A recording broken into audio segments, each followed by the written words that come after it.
លុះត្រាតែខ្ញុំបញ្ឈប់អ្នកពីការដកដង្ហើមក្មេងនេះនឹងមិនបញ្ចប់នៅក្នុងដៃរបស់អ្នកទេឧត្តមភាពអ្នកបានតាមដានមនុស្សខុសហើយ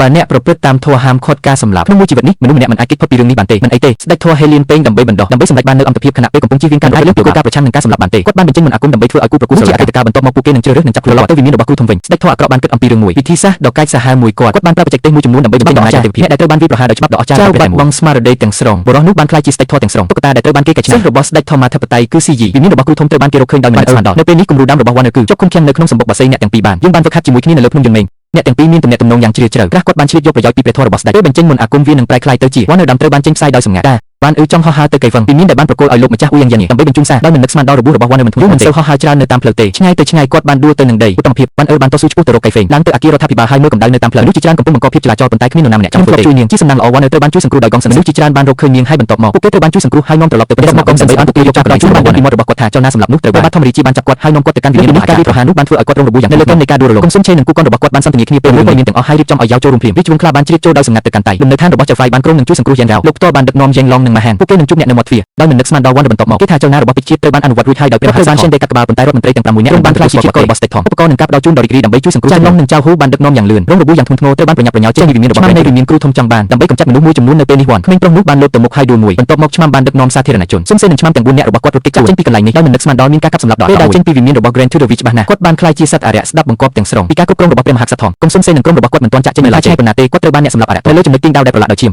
ចាងឡុងនិងម៉ាហានបានឃើញអារក្សការវាយប្រហារនេះគឺជាជំហានដ៏ម៉ឺងម៉ាត់មួយដែលមានបំណងដាស់ចលនាសម្លាប់មនុស្សប៉ុន្តែម្ដងហើយម្ដងទៀតពលនោះត្រូវបានវាយប្រហារដោយការវាយប្រហាររបស់ Demon Slayer នៅតែមិនយល់ពីរបៀបឆ្លើយតបពួកគេទាំងអស់គ្នាបានស្លាប់ដោយសោកនាដកម្មសូម្បីតែ Gong Sensei ក៏ស្ទើរតែស្លាប់ដែរគាត់ត្រូវបានគេសម្លាប់សំណាងល្អវណ្ណបានប្រើមន្តអាគមដើម្បីជួយសង្គ្រោះនាងមិនយូរប៉ុន្មានព្រះមហាក្សត្រធម្មអធិបតេយ្យក្រុមនោះបានមកដល់ទីនេះហើយបានប្រជុំមុខនឹងអារក្សខ្ញុំពិតជាពេញចិត្តនឹងលទ្ធផលនៃការបញ្ចប់ការងារ